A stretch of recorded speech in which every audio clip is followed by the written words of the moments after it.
Hi guys, and welcome to Learn with Graveloholic. My name is Marcus, and today we'll be talking to Nicholas Roche. He is a fantastic individual. He's been riding in the pro peloton for 18 seasons, so he's an incredible individual.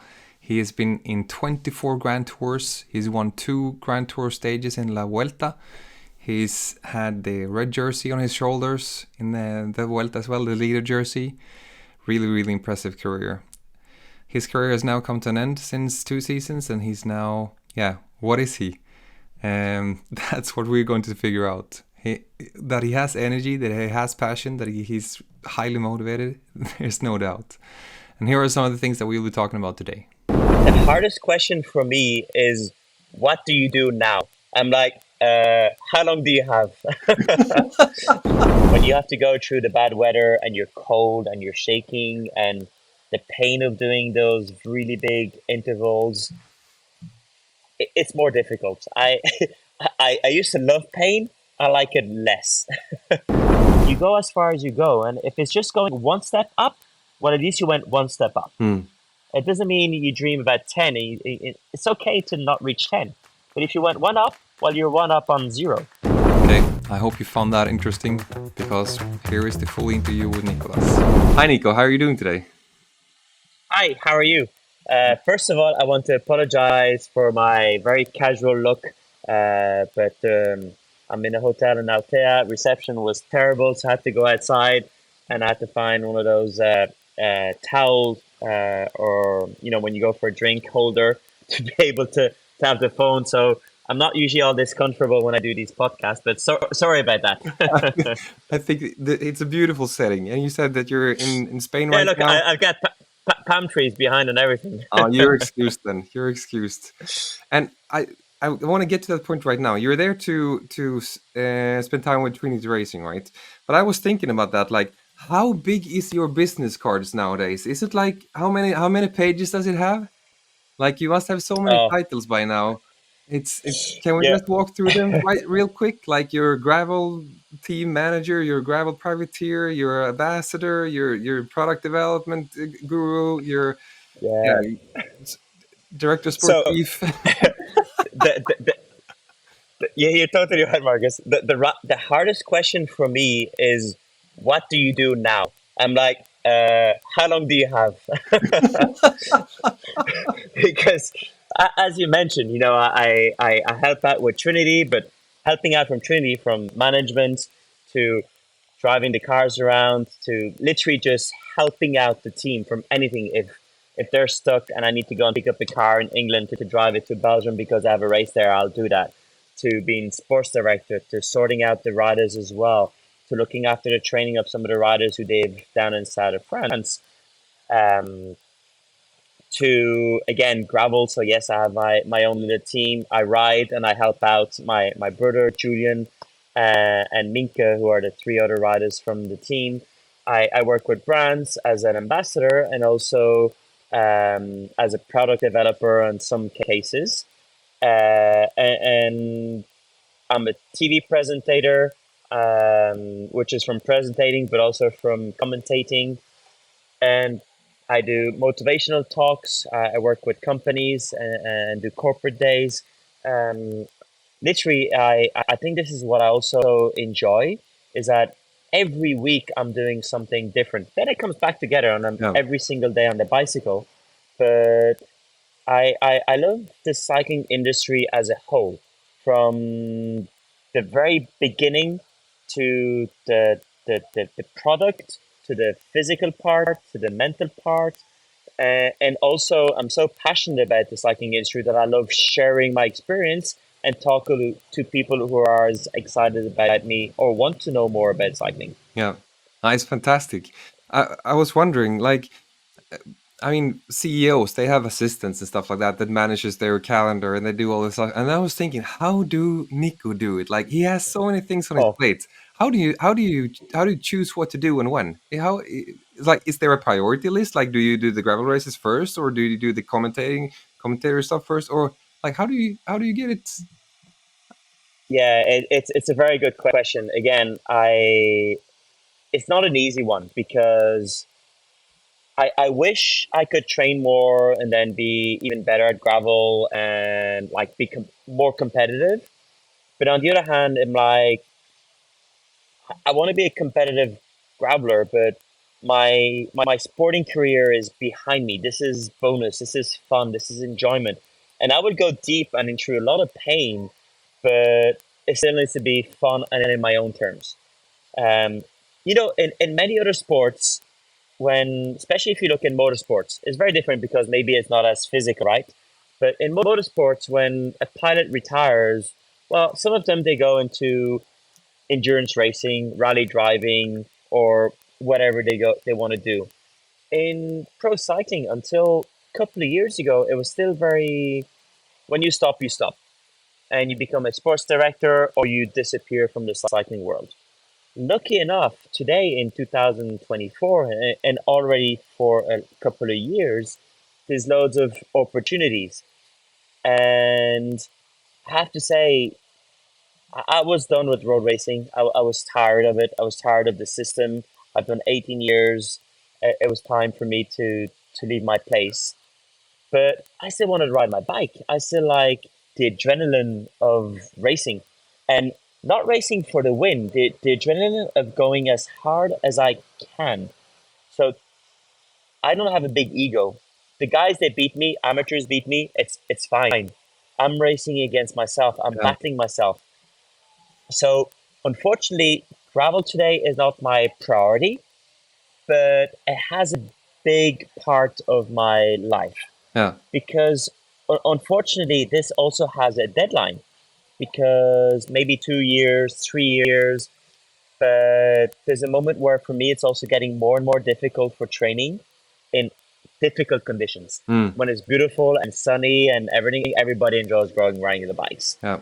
When you have to go through the bad weather and you're cold and you're shaking and the pain of doing those really big intervals, it's more difficult. I used to love pain. I like it less. And so for me, it's about finding a balance where thankfully I'm lucky enough that in modern world, I can gravel and still enjoy my life, traveling the world, being on the bicycle. And my life situation is also giving me this opportunity where I'm a single man. I've had a divorce 5 years ago. I already have a daughter, and I don't have this pressure of rebuilding my life. I have a pressure of rebuilding myself. Yeah. So when I finished pro cycling, I knew I wanted to stop, but I wasn't quite sure what I was going to do next. I was going to I ask love you about team. that. Like you, Yeah, because as I understand it, some people probably, if you spend 18 years doing the same thing more or less, or over and over every year, super strict. Everyone knows more or less what to do. There's training, there's the races, and there's the diet, and there's all of those things, right?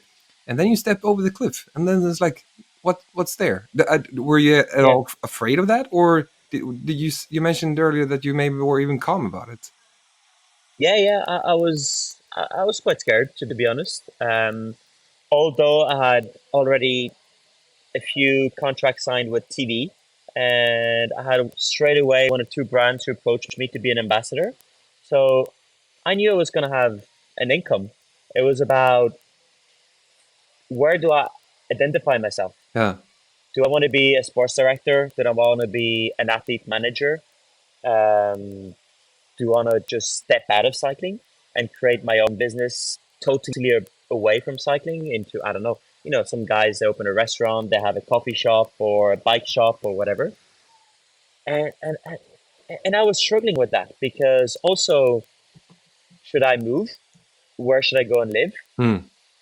And in a way, if you're still with your family, it's more easy for that choice because you stay where your family is. You're not going to move your kid because you're retired Yeah. from his local school and all that. Where at that point, I was like, well, I'm on my own here. I have all these opportunities coming up. Some I like, some I don't like. Some make revenue, some don't make revenue. Hmm. Where should I go? And it was difficult. And I have to say, doing that TV program, Dancing with the Stars, was very refreshing. Mm.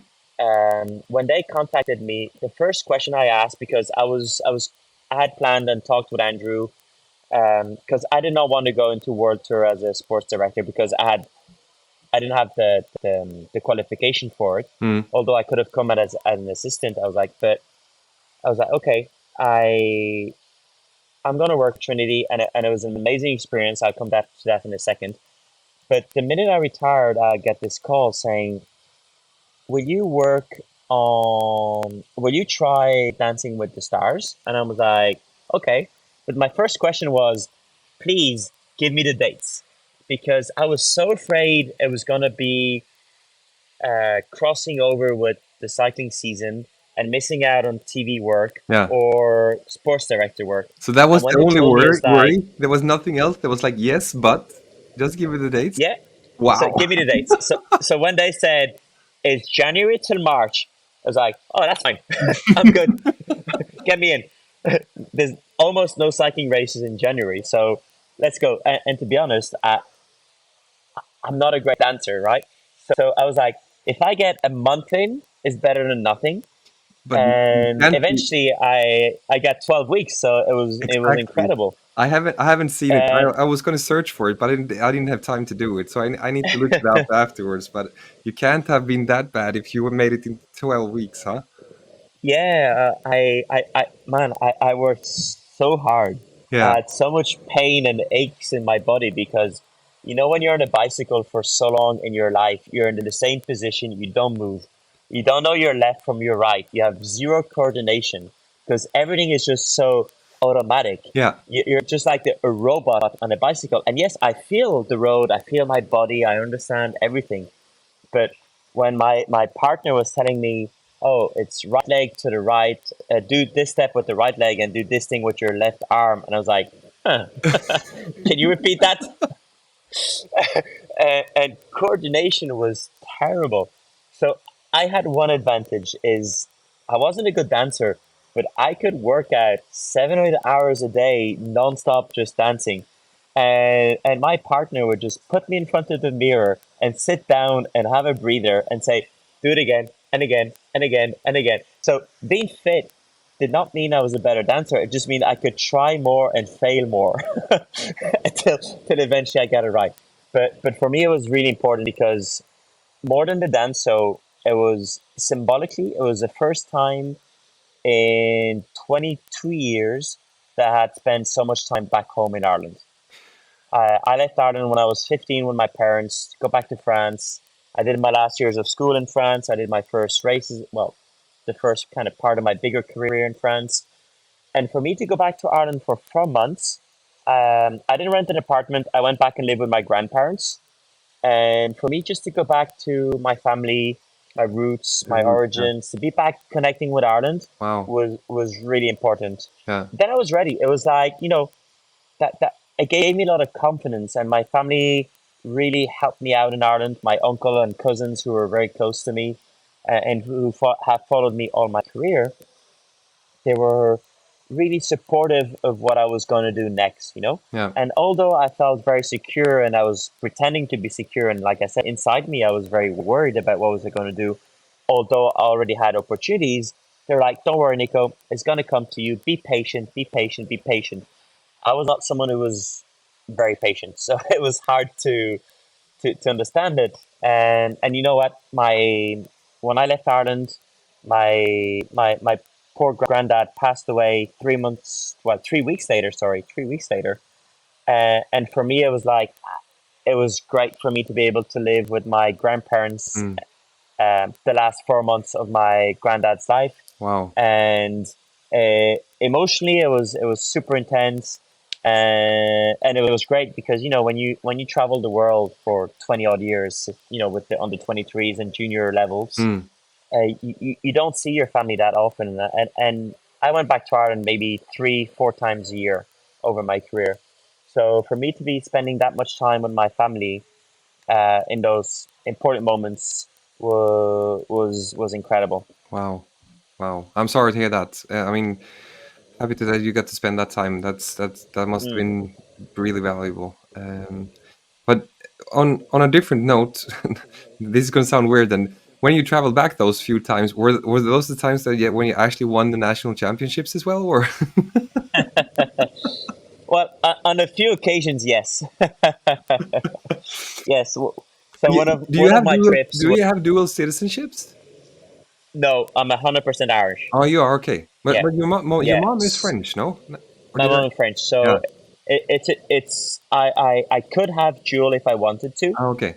uh, and I actually had dual until 2012, and then I decided to give back my French residency citizenship. It went through a long process, but I felt I was in the middle. Mm, Especially growing up in France, going through French amateur teams, French professional teams, but I had a big Irish heart, yeah. and I felt that historically, I felt that when I was 14, I went to my first national team with Ireland, and I did my first World Championships in 2001 with Ireland, and I won my first international race when I was 15 with an Irish jersey, and I felt I wanted to represent Ireland because, in my opinion, France had a lot of talent, a lot of superstars. They did not need me. Mm, And I was proud to represent the country that my dad was world champion with. And it made more sense for me to represent Ireland. I felt more home representing Ireland. But because I had dual citizenship, I was always a foreigner. When I actually did French team camps when I was junior. And I was like, you know what? I need to call it. And mm. I need to make a choice because yes, I have dual citizenship, but there's a moment for myself, for my identity. I was getting confused. Yeah. Okay. Yes, It's interesting. I love France. Yes, I love Ireland, but I felt for sport and for cycling, well, I was going to choose Ireland. It's interesting to hear that because what we're doing now with our boys, they are. I have three, but the two youngest ones, they are going to get dual citizenship. So my wife is German, I'm Swedish. So we're giving the first one already has dual. The second one is about to get his dual citizenship as well. But that's interesting to hear your point of view there. I never thought about it like that. But So, I'm gonna be thoughtful about that when they grow up, how they react and think and feel about that. to be honest with you, Marcus, I think that if I wasn't a professional athlete, I would have kept both citizenship. Ah, It was more because I had this pressure with cycling. yeah. Um, because in terms of culture and everything, I'm 100% both. Mm, I love as much a glass of red wine than a Guinness. yeah. But and but if it comes to the Six Nations, I'm 100% for Ireland. I understand. You mentioned your dad earlier, right? And he's I would say that he's a world famous cyclist, and he's one of the few and the second one ever to win the Triple Crown. Tour de France, Giro d'Italia, though that's double is just difficult itself, and then winning the worlds on top of that is just incredible.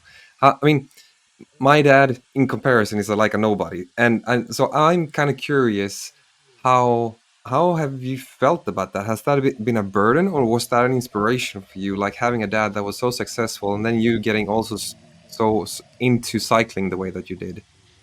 um So it's been both. yeah. And I used to be a fast runner. I played football. I played rugby. And I was just an athlete. I was good. Some sports better than others, but I was generally above average in everything I ever did when it came to sports. Um, I was just an athletic person, Mm-hmm. and everything I did when I was because I at those years I was living in Ireland as my teens. Everything I did, I was only good because I was Stephen Roche's son. Mm. And I was studying modern history, and my dad and Sean Kelly was in our history books. Yeah, They're in our modern history incredible. books. So I'm sitting there studying my own dad's performances with my classmates, and it was awkward. But I quickly realized that when I win with my team a rugby game and I played well, and people are telling me, he's only good because he's Stephen Roche's son. I'm like, it's nonsense. Mm. So I quickly realized that that was something that was always going to be around me, especially growing up in Ireland. So might as well embrace it and accept it. And it's like, well, you know what? Yeah, I'm Stephen Roche's son. So what? He was a cyclist. I'm a rugby player. And when I was cycling, my dad was very hard with me. I never had the best equipment. I always had a very normal bike because I had to work for it. My dad came up from a very hard working class in Ireland, and for him was all about earning your steps. Mm. So nothing came easy. Although he was highly successful, I just had to work for everything. And and people were like, "Oh, he's won because of the bike. Oh, he's won because he's Stephen Roche or something." It's like, no, he's probably got the worst bike in a bloody peloton. And what does it got to do if he's is his son or not? He won the bike race. Yeah. So I decided, like, it's just gonna be there. So I'm just not gonna be bitter about it because I'll be bitter all my life because it's never gonna change. This is something that I will always be Stephen Roche's son. Yeah. Doesn't matter. And as you mentioned, there's only two riders in the world in cycling history that achieved what my dad did. Yeah. So I was unlikely going to be the third rider. Mm. And my first years as a professional rider, a couple of years later, it was also difficult because I went to Cofidis and a lot of the staff had actually worked with my dad. Okay. And I had huge expectations. I turned pro back then, and I was just about 20. I was 20 in a month. And it was very young back then. For the first 2 years of my contract, I was always the youngest rider on the team. They were signing neo-pros that were older than me back then. And I remember this is like end of 2004, 2005. And I realized that it was a little bit difficult because I had high expectations. Because back in the 70s, my dad had turned pro in his 20s. And he went Paris at 21, Yeah. which was even more rare than my generation. And everybody thought that I was going to be the next big thing.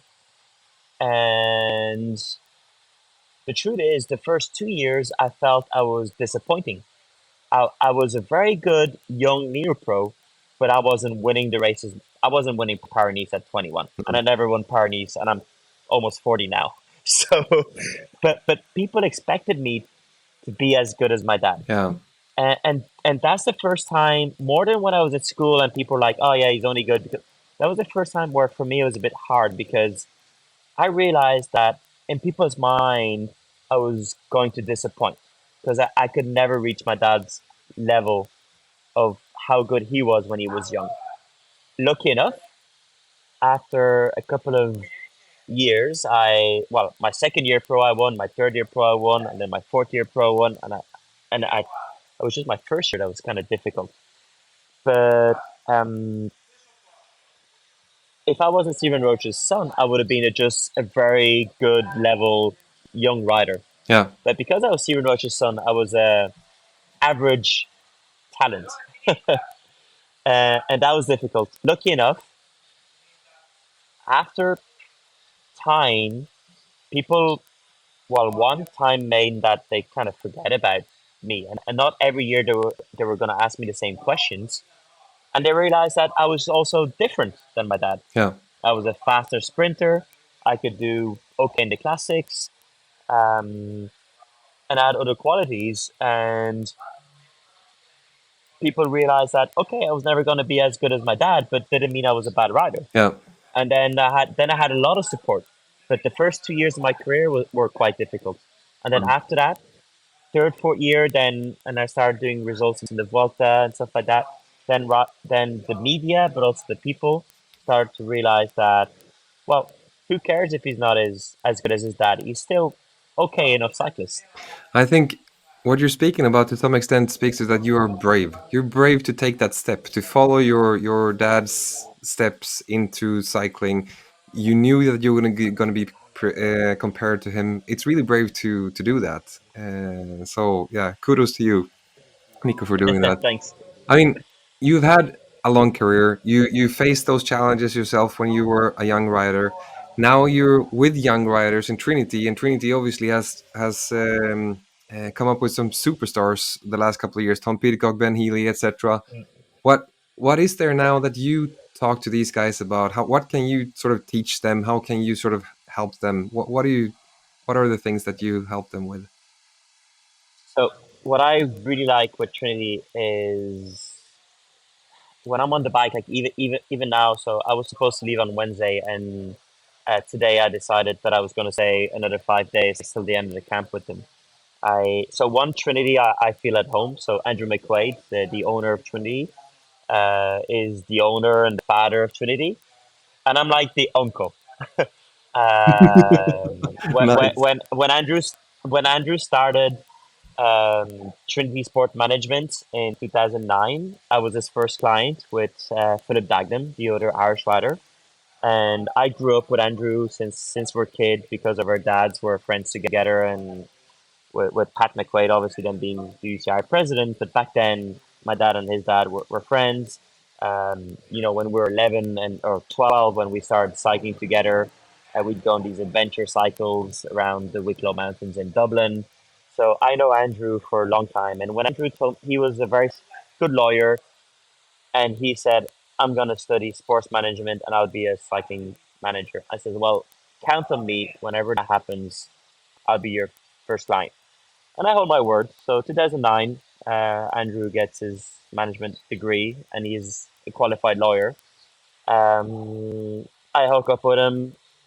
Philip Dagnan hook up with him. A couple of other guys come in through my introduction, and I've always pushed and promoted Trinity through all my career because one, I think Andrew is a good manager because I like his way of seeing cycling and understanding cycling and the way he looks after the riders. Mm, He created a team a couple of years ago. Well, first of all, when he worked with Wiggins and the Wiggins team, and again, I helped him with that, and with not helped him, supported him with that, mm, and then he created the Trinity team for Tom Peacock initially, and this is the whole story when Tom wanted to do cyclocross and road and mountain bike and all together.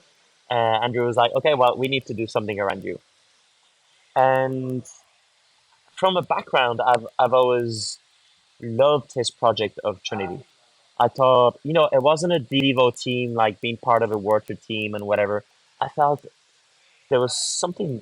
He also brought something cool about the team. mm. The amount of time I get DMs on my Instagram about people asking me where can they find the kit, Yeah, or they like the team. And yes, it's not a Devo team of a World Tour team, but it's a pretty cool team to have for a young rider between the mountain bike or the road or the cyclocross. yeah. What I enjoy when I come here is I'm spending time with guys who have not made it and who want to make it. They will ask me questions. I will answer them in the best way I can. And maybe I will give them nine advice and seven of them are useless. But if two of them can help them make it to the next rank, my job is done. I'm Mm, just happy. And I go training on the bike with them every day. I do the same exercise as they do. And yes, they kick my backside when we do hill climbs and whatever because I'm fit, but not that fit. But it's great because they have the respect where they know what I'm doing. They're not like, oh yeah, we beat Roach up a climb today. They're like, we have a bit of a laugh about it because I give them a hard time. I'll attack at the bottom, or I'll play around with them, or when I kind of rolling stages where I can understand the road a bit more, I'll play with them and give them a hard time. But I love it because we have fun together. I yeah. love being around the team, and the staff is very good. I know Pete Kennett for many years. We were teammates together at Team Sky, and we went through a lot of things with Tour de France and training camps and all that. And when I'm at Trinity, is that it's like my little home, and a- and I'm also, like I said, Andrew's the owner and the founder and all that, and I'm kind of the I just want to look after it. Yeah. No, I never met Andrew, but I heard interviews with him, and I can understand why you like him and why you sort of Mm, are attracted to him, kind of in some sorts. yeah. I have to ask you one thing about. I mean, you're doing so many things. We laughed about it earlier, but also being a TV commentator on races. I was I was trying to imagine myself like sitting there in the booth, trying to be in my expert role. But then on the other hand, maybe I know some of the guys that's actually riding in the peloton still, and maybe I experienced some funny things with them. How hard is it really to sort of to hold back on all those sort of maybe dirty or weird stories, or do you open up? Yeah, so you always have to keep a balance between telling a story and sharing intimate stories, Yeah. which I think the general public also like. Mm. If I'm out training with, I don't know, I train a lot with Jasper Stuyven. Yeah. I'm out training with Jasper Stuyven, and we talk about something. And I know it's not personal, but maybe one day we talk about his tactic of Sanremo, and he's won Sanremo, whatever, and I bring it up the year after in the Tour de France. Well, that's perfectly fine. This stuff I don't talk about, Mm. because also I'm very intimate with my friends. I'm very intimate with my riders, with the riders, and I think there's things where I still ride. I still enjoy that I have this really close connection with the riders in the peloton, and they feel they can talk to me about stuff that I don't need to talk about on TV. Mm. If it's training techniques, if it's diets, whatever comes through, family problems or family good stuff. Not always problems, it could be also good stuff. Yeah. And it's always finding a right balance between saying something and sharing something special, because I still have access to all these top athletes in the peloton, and also not giving away their privacy. Mm. And it's a difficult one, I have to say, because I know a lot of the riders, and like I said, but for me, it's also my strength with the riders is the guys, and I don't want to lose my friendship with the guys because I'm now on TV. And when we're out training together, I want them to talk to me like I'm a mate, and that they know it's not going to be on TV, Yeah. whatever it is. Yeah. Because sometimes it could be something very just, not even something important. And I just say it because I thought it was funny, and I was like, oh, maybe they wanted me to say this story, you Yeah. know. So it's very difficult, and it's a good question because, like I said, I I love that my friends trust me, and I don't want to say anything that would put them in that should not have been said on Yeah. TV. I understand. I mean, But lucky enough, the guys, I know what to say and not to say, because it's also my job to say something. I think it's also nice because even for them, I think that when the audience hears some not personal story, but some more intimate story, mm. they also relate to the rider in every way. It makes them maybe look like less like a machine, more like a human, and relate to the rider and maybe like them more or dislike them more, Yeah. because we're not all friends. Sometimes social media makes us look like we're all a bunch of buddies on a holidays across the globe. But no, there's good friends and not so good friends. Mm. Yeah. You don't need to spill the beans here either. We can take that afterwards. No, I don't speak. I don't spill the beans, but sometimes I follow most of the social media because Yeah. it's also part of my work. Yeah. Yeah. Of course. And I have to say, sometimes I see so much hypocrisy on social media, but not from the riders themselves, from internet sites who interpret stuff Yeah. from riders. You can give each other a hug because it's respect. Mm. The respect is also not friendship. You can respect your enemies. Yeah. So sometimes I think there's a bit of a mix there where, respect is amazing and it's key in sport, Mm. but it doesn't mean you're best buddies. No, you rarely should be like with your main competitors. Yeah, Then you lose your edge most likely. What? yeah. You know what? I live in Monaco, and a lot of the top riders live in Monaco, and a lot of the competitive riders actually even train together. Yeah. So, but when it comes to racing, you also have to be professional. Mm. And yes, the odd time you might see Sam Bennett and um, Caleb Ewan train together, but believe me, when they need to go to the line, Yeah, they will sprint each other like they don't know each other. exactly. So I saw on your Instagram that when you came to the hotel, you walked through the door, you came in, and on the table there was a picture of you crossing the line, winning a stage in the Vuelta, like one of the biggest moments of your career, I assume. How did that make you feel? I was surprised. Normally you get a box of chocolate and maybe a bottle of champagne and some strawberries, but no, it was so unexpected that I was surprised. Also because I'm an Altea, and just down the road, I actually took the red jersey in 2019. So I was like, um, I would have thought that they might have put a photo. Like when I look at the photos, like it's probably without doubt my greatest win. The photo that was there in 13. 2013 Yeah. in Galicia, yeah. But I also wore the red jersey here in Calpe, Mhm. which is literally 5 minutes away from Altea. So it was also nice that I was like, oh, maybe they could have chosen something closer. But you know what? That photo of me winning in the Volta is by far my favorite photo. Mm. And to be honest, I only have one photo of me on a bicycle in my apartment, and I have the same print. Oh, wow. So it was symbolic because it was nice for me to see that they felt that that was probably the biggest one of my career. Mm. Although I also wore the red jersey of the leader of the Vuelta in 2019, just a couple of years ago here in Calpe. But that first stage win in 2013 was something special. But from everything, from the way the stage happened, from how I won, I had one from breakaways. I had one from a man stop finish, also from the bunch, but I hadn't done it on the Grand Tour. Mm. And to win the way I always dreamt of winning on the Grand Tour was something special. Such a beautiful picture. I got goosebumps when I saw it. Mm. Thank It you. was amazing. That was lovely.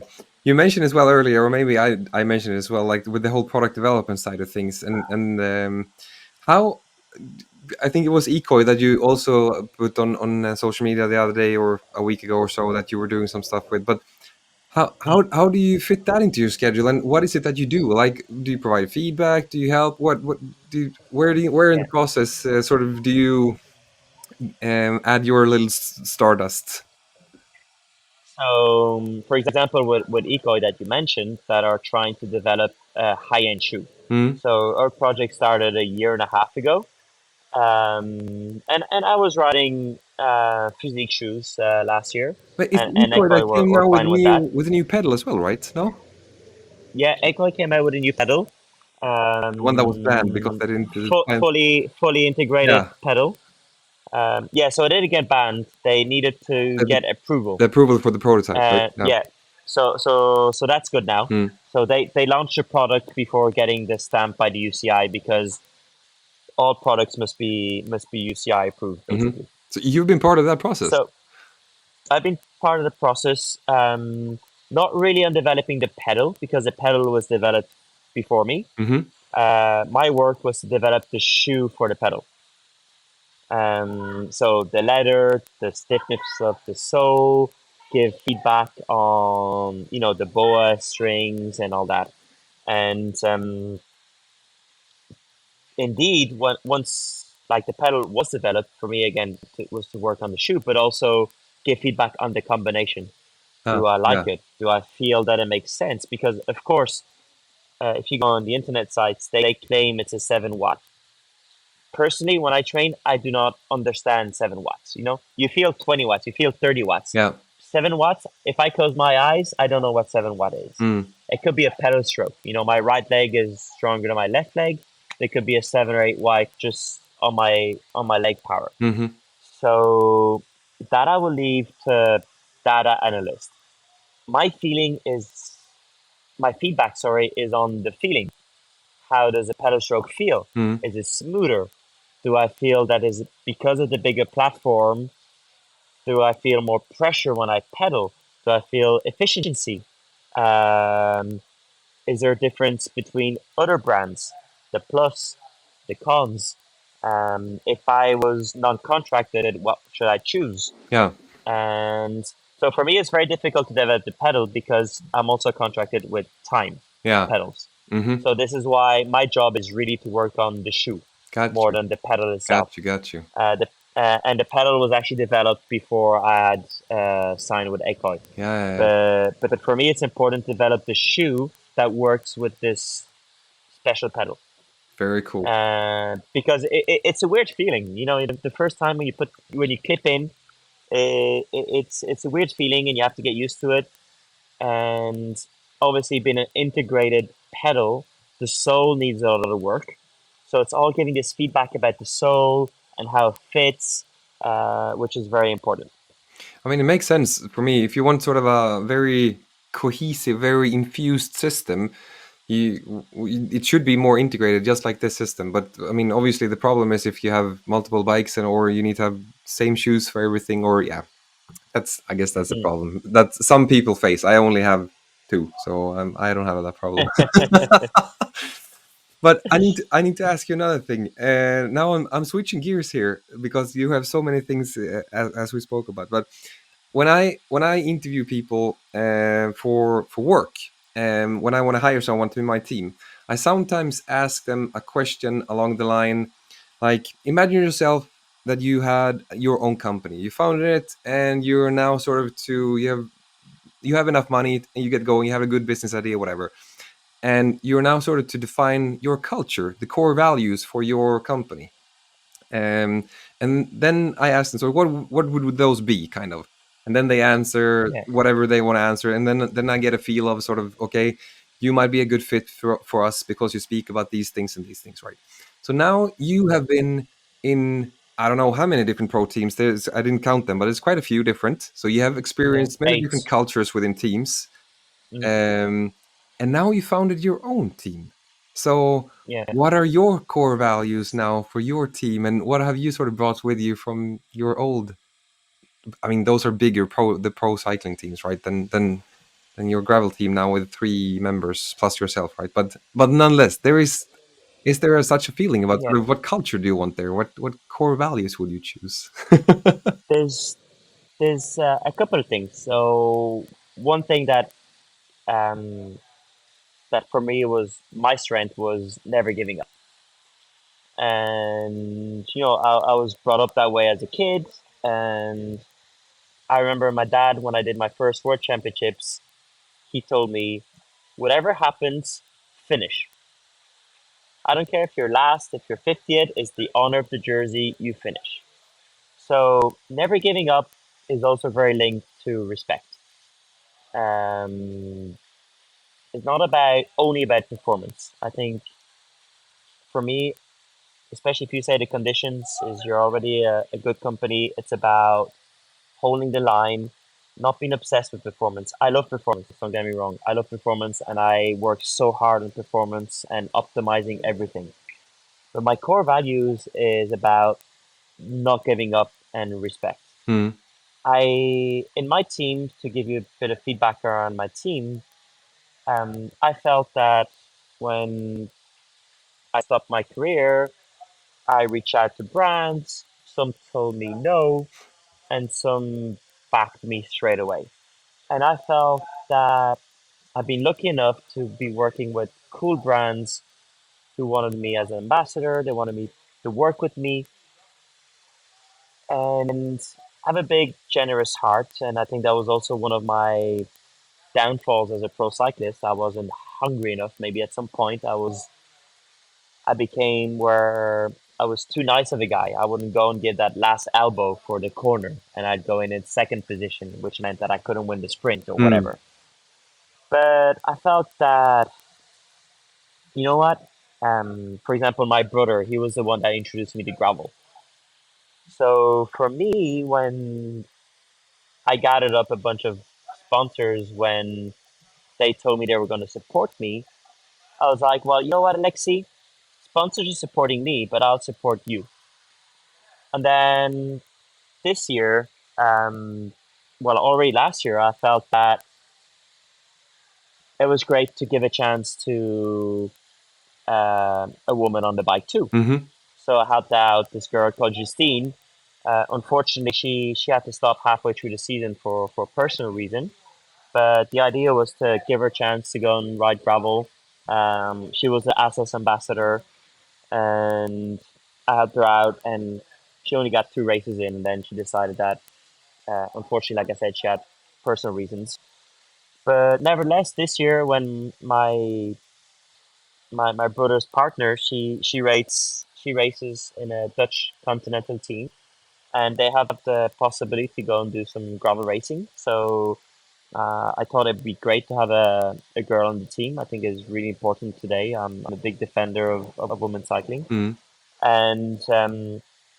And then the son of a friend of mine, Pascal Lino, who was a yellow jersey in the 90s. Mm-hmm. His son lives in Nice, worked for my sister a couple of months in Nice part time.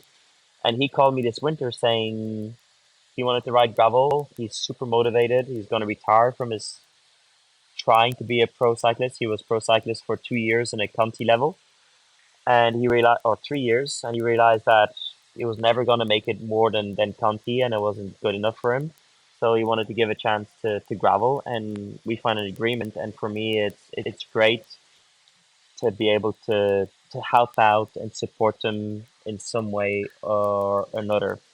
And to go back to what you were saying, the condition, why did I choose these people? Because I feel they relate to working hard, not giving up. And if you work hard and you don't give up, sooner or later results happen. Mm. Yeah, just like Dancing with the Stars, huh? Coming back to Yeah, that. No, yeah, that's and I like that, Nico. it's yeah. That's really cool. I was brought up, and as a kid, I was a winner. Yeah. I just wanted to win. And with age, I learned that not everything was about winning. And also, I realized that when I was at the top level of world cycling, that there were better riders, and it was going to be difficult to win. Mm. And I wasn't as good as the top riders. But then it wasn't all, then it wasn't about winning. It was about giving my best. Mm. And whatever the result was, if I gave my best, I was happy. For a long time, I was unsatisfied because I felt that I could always give more. If I was third, it was like, yeah, but I was third. I could have won today if I did this, if I did that, or whatever. But third was good enough. But I was obsessed with trying to win. And then I realized that, well, I'm with the best in the world here. And maybe here it is also about, more talent or whatever. So it's also about, I'll just be satisfied with giving 100% of what I have. And if that gets me to 8 to 10 or whatever, and during my career, this is also why I made the choice later on in my career to try and be the best road captain in the peloton rather than be the best leader. Mm. Because I realized that I was a great leader, but I wasn't the best leader. There was better team leaders than I was. And I didn't want to fight all my life for 8th or 10th position because I was a top 10 specialist. I wasn't a winner. I felt that I could maybe help a bunch of guys win big races. Yeah. And this is where I changed my career plan as well. Mm. It seems like you're a very thoughtful person, right? And you do a lot of introspect. You think a lot, and Hmm. it's really impressive. I was going to ask you what motivates you, but you kind of spoke to it already, and how that actually seems to have evolved over time. Which things have motivated you? But to speak about the present now, what what motivates you right now? What keeps you going? Is there anything special that sort of brings joy to your life, or is it this doing everything right now?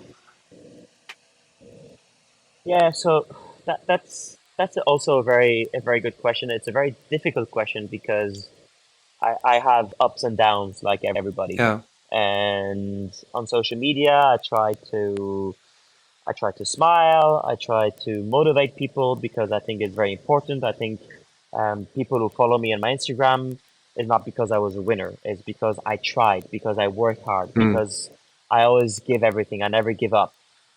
And I've been through some very difficult moments in my private life. My brother survived two cancers. I've been through a very, very rough divorce that almost ruined my life and my career. There's no easy divorce, but mine was especially difficult. Yeah, I hear And you. I've been I there. felt that it's life, and many other men and women. My sister's Yeah. divorcing at the moment, so I know what it is on both sides. And I, I felt that again is just easy to let go, but I what keeps me going is just this hope of something better later on. And I understand that you always have to work hard to get where you want to go. Mm. And sometimes you achieve it, and sometimes you get as close as possible. Like, I in 2015 for the Olympics that were in 16, I was asked, "Can you give a quote?" And says, "You know what? I'll think about it." And I came back and I was like, "Reach for the stars and try and make it to the moon," Mm. because it was like, aim high, aim really high, and if you don't make it, it's fine. Just be satisfied. But you aim high, and then it kind of pushes you up. And it doesn't mean you want to go as high as where you aim. Not every dream is possible, but you work towards that dream Yeah. and you accomplish things and you go as far as you go. And if it's just going one step up, well, at least you went one step up. Mm. It doesn't mean you dream about 10. It's okay to not reach 10. But if you went one up, well, you're one up on zero.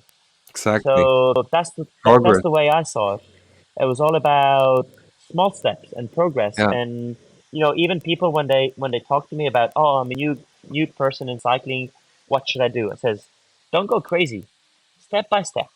It's about progressing slowly. It's not about it's it takes time. Don't rush it. Build things up, and that's the way I see things with life. What motivates me is hoping that sooner or later, um, I haven't found my spot yet. Mm. I'm still looking for that, and this is why, as you mentioned, I do everything because I haven't found really what I am or where I want to go. I just know two things. I love to be on my bicycle, Yeah. and it's very difficult for me to leave this cycling world. Mm. And this is my happy space. I'm happy on a bicycle. I'm happy with being around cycling world. So as long as I can hanging in there, I want to do that, knowing that this also comes to an end. And at some point, I'm gonna have to reinvent myself again. But for now, I'm happy being on the bike. I'm happy being able to go out training with my friends who are still professional because I still need to share those emotions. I'm happy here when I'm with Trinity and I got 18 and 19-year-olds who give me a hard time on the bicycle. But then, although they're kicking my ass on the bike, they still look up to me for what I've done in my career. Yeah. So you have this respect and things like that. And I just like this relationship. So what motivates me is that I feel like there's still much more to be done. There's no end, and I just want to keep on going. I love that.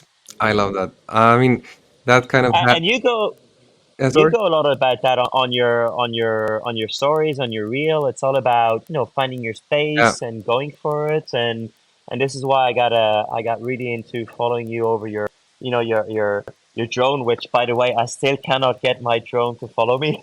But I used to love you. You just go down this lane with your drone up to you. You got a cool text going up there, and I was like, this is cool because I relate to that. I'll come down to Nice and I'll tell you someday how to do it. Yeah. I'll show you. Look, Nico, I'm not gonna hold you from that beer in the bar. You are a true source of inspiration. Seriously, this talk, I'm completely blown away. I don't know how to end this really, more than just to say thank you so much for taking the time. This has been a blessing. I really hope that you enjoyed those last couple of days in Altea and that you will have Yeah, a splendid 2024. I'll be constantly following you, see how you're doing in the racing. Even though that you might not be winning, I'll be rooting for you and just thanks. yeah, wish you all the best for the future. Thank you very much. Yeah, thanks, Marcus. It's been amazing talking to you. Thank you. Again, Nicholas, thank you so much. That was such an amazing call. You said so many brilliant things. Trying to figure out which bits and pieces to make my little snippet of that I usually use in the beginning of this episode was really, really difficult. You just gave me so many small, beautiful little gems to use, and I really hope that we will be seeing each other soon, at some point in time. Not that I'm going to be as fast as you, but nonetheless, I think it's more about the community, about the within quote spirit of gravel, and I think we didn't speak about it, but you really embody that sort of inclusiveness, and your friendliness is off the charts. I'm super, super impressed by you for being such an open and transparent, honest, and brave person. Thank you for sharing all that with us.